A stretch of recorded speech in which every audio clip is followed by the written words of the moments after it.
बिस्मिल्लाहिर्रहमानिर्रहीम। व्यूअर्स अस्सलाम वालेकुम। आप हमारा यूट्यूब चैनल देख रहे हैं, उम्मीद है आप खैरियत से होंगे। दो बड़े अहम इश्यूज़ के ऊपर बात करेंगे। एक तो जो है वो जो डोनाल्ड ट्रंप है उसने मोदी को लिया है घेर, और जो नकारा F-35 तैयारे हैं जिनके बारे में मुस्तरद रिपोर्ट है कि ये बिल्कुल काबिल एतमाद नहीं है, वो मोदी को कहा जा रहा है कि वो ख़रीदे, तो अदरवाइज फिर टैरिफ अगर नहीं खरीदेगा तो वो उसके मत्थे लगाने की कोशिश की जा रही है। ये क्या कहानी, इसके बारे में बताएंगे। दूसरा, बढ़ती हुई आबादी के जो अदाद शुमार हैं, ये अवामी मसला है, ये सियासी मसला नहीं है। उसके बारे में आपको जो है वो ये जो आबादी का तूफान है, क्योंकि ये पाकिस्तान के लिए जो है वो बहुत बड़े ख़तरे की घंटी जो है ना वो बन चुका है। इस इश्यूज़ के ऊपर जो है वो बात करेंगे।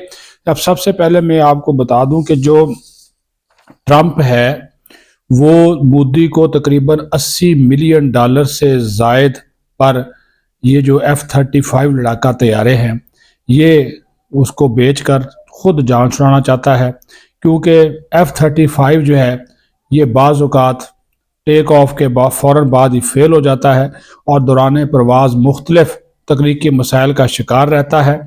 और पेंटागन की एक रिपोर्ट है, उसके मुताबिक मोदी के नाकाम दौरा अमेरिका के दौरान अमेरिकी सदर ट्रंप ने इन्हें F-35 लड़ाका तैयारे फरोख्त करने की पेशकश की। और भारतीय जरीदा द हिंदू वो कहता है कि अमेरिका ने दफाई मुआहदों के लिए भारत पर मजीद दबाव डाल दिया है और F-35 फाइटर जेट खरीदने की पेशकश की है।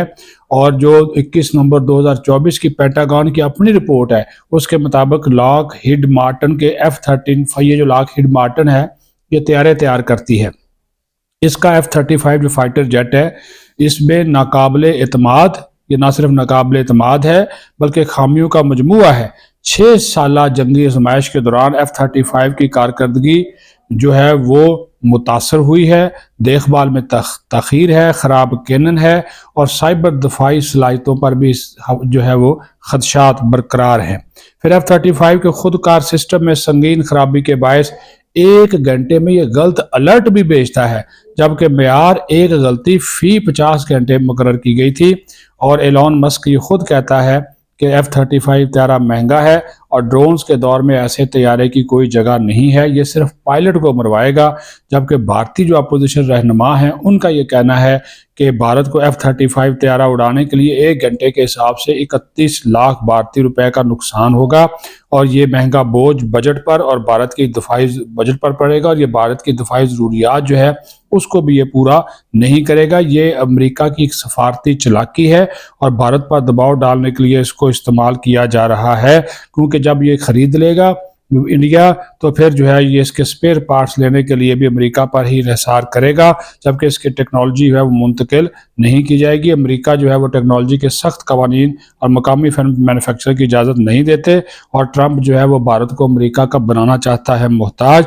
ये तैयारा है भी महंगा, देखभाल पर रकम बड़ी खर्च होती है और चूँकि ये अमेरिका में नाकाबिले इस्तेमाल हैं ये तैयारे, तो वो भारत को बेचकर जो है वो जान छुड़ाना चाहता है। और ये जो है वो अभी कहा जा रहा है कि इसके ऊपर जो भारतीय अपोजिशन रहनुमा है उनका जो सख्त रद्द अमल इसके हवाले से सामने आया है। दूसरा मैं आपको बात बताऊं कि अक़वाम मुत्तहिदा के जो अदाद शुमार हैं उसके मुताबिक दुनिया की जो आबादी है वो जनाब अब 8 अरब का हिस्सा यानी कि 8 अरब आबादी हो गई है और इसमें से तकरीबन 3% जो है वो पाकिस्तान की आबादी भी शामिल है और पाकिस्तान दुनिया के उन 8 ममालिक में शामिल हो गया है जो 2050 तक दुनिया में बढ़ती हुई आबादी उसमें 50% हिस्सा जो है वो डालेंगे। चीन, इंडिया, अमेरिका और इंडोनेशिया के बाद पाकिस्तान दुनिया का सबसे बड़ा मुल्क है। न सिर्फ पाकिस्तान की आबादी बढ़ रही है बल्कि ये ख़तरे की घंटी है। मुस्तकबिल में भी पाकिस्तान की इतनी आबादी की ज़रूरियात पूरी करने के लिए वसाइल जो हैं वो दस्तयाब नहीं होंगे। गंदम की कमी है, अशियाए खुरोनोश की बढ़ती हुई कीमतें हैं, ग़िज़ाई किल्लत का फरीद आज जो है वह पाकिस्तान के दरवाजे पर दस्तक दे रहा है। जिस ज़मीन से आज जो सोना उगता था वहाँ आज भूख की फसल जो है वो लहला रही है। बेकाबू आबादी के ज़ख़ीर ज़मीनें तेज़ी से कंक्रीट में बदलती जा रही हैं, कुदरती वसाइल सुखड़ते जा रहे हैं और अगर यही हाल रहा तो आने वाली नस्लों को शायद साफ़ पानी और ताज़ा हवा भी नसीब ना हो। یہ میں اس وجہ سے کہتا ہوں کہ بہت بڑا ایک مسئلہ ہے، عوامی مسئلہ ہے، اس کے اوپر بات کرنی چاہیے۔ ہر سال تقریباً 20 لاکھ نوجوان جو ہیں پاکستان کی جاب مارکیٹ میں شامل ہو رہے ہیں، اور یہ بھی بڑھتی ہوئی آبادی کا ہی نتیجہ ہے۔ جو پاپولیشن ہے کونسل وہ پاکستان کی وہ کہتی ہے کہ اگر حالیہ شرح یا 2% کی آبادی کے حساب سے بھی آبادی بڑھے تو 2040 تک پاکستان کی 1 کروڑ 90 لاکھ مزید گھروں اور 11 کروڑ 70 لاکھ نئی نوکریوں کی ضرورت ہوگی۔ 85,000 پرائمری سکول تعمیر کرنے پڑیں گے، اور اتنی بڑی آبادی کو صرف پینے کا پانی فراہم کرنا سب سے بڑا چیلنج ہوگا۔ اور اس وقت پانی کی قلت کا شکار جو ملک ہیں ان میں پاکستان کا تیسرا نمبر ہے، اور اگر پاکستان کی معیشت ہر سال 6 سے 8% کے حساب سے بڑھے تبھی ہم اتنی زیادہ نوکریاں پیدا کر سکتے ہیں، جبکہ پاکستان کے باقی جو وسائل ہیں جس طرح پانی ہے، توانائی ہے، شہروں میں جو بنیادی ضروریات ہیں اس کے اوپر بھی آبادی کا بے تحاشا جو دباؤ ہے وہ بڑھ رہا ہے، اور اس وقت وسائل بالکل جو ہے وہ نہیں بڑھ رہے، اور اگر مستقبل کی فکر کرنی ہے تو اس کے متعلق بھی ہمیں جو ہے وہ سوچنا ہوگا۔ پھر توانائی کا بحران ہمارے دروازے پر پہلے ہی تھوڑے برسا رہا ہے۔ آبادی کے بڑھتے بوجھ کے ساتھ بجلی کی طلب بھی آسمان کو چھو رہی ہے، مگر پیداوار وہی پرانی ہے۔ نتیجہ یہ ہے کہ ملک لوڈ شیڈنگ کے اندھیروں میں ڈوبتا جا رہا ہے۔ ہماری معیشت پر پہلے ہی قرضوں کا بوجھ ہے، اور اوپر سے تیل اور گیس کے لیے درآمدات کا انحصار ملک کو مزید بدحالی کی طرف دھکیل رہا ہے۔ جہاں دریاؤں کی آپ کو پہلے گنگناہٹ سنائی دیتی تھی، وہاں آج پانی کی چیخ و پکار ہے، اور پاکستان کا شمار دنیا کے ان ممالک میں ہو رہا ہے جہاں پانی کی قلت انتہائی سنگین مسئلہ بنتی جا رہی ہے، اور پانی کے ذخائر پر بھی اس بے ہنگم آبادی کے اضافے نے بے تحاشا دباؤ ڈال دیا ہے۔ نہریں سوکھ رہی ہیں، زیر زمین پانی کی سطح خطرناک حد تک جو ہے وہ گر چکی ہے، اور صاف پانی جو ہے وہ اب خواب جو ہے وہ بنتا جا رہا ہے۔ معیشت کی رگوں میں پہلے ہی قرضوں اور مہنگائی کا جو زہر ہے وہ دوڑ رہا ہے، اوپر سے آبادی کا یہ بے لگام سیلاب ملک کو مزید گہرائی میں دھکیلتا جا رہا ہے۔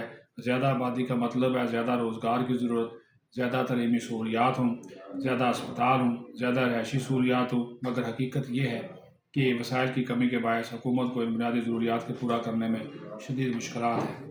جب زمین پر بوجھ بڑھ جاتا ہے تو قدرت بھی اپنا انتقام لینا شروع کر دیتی ہے۔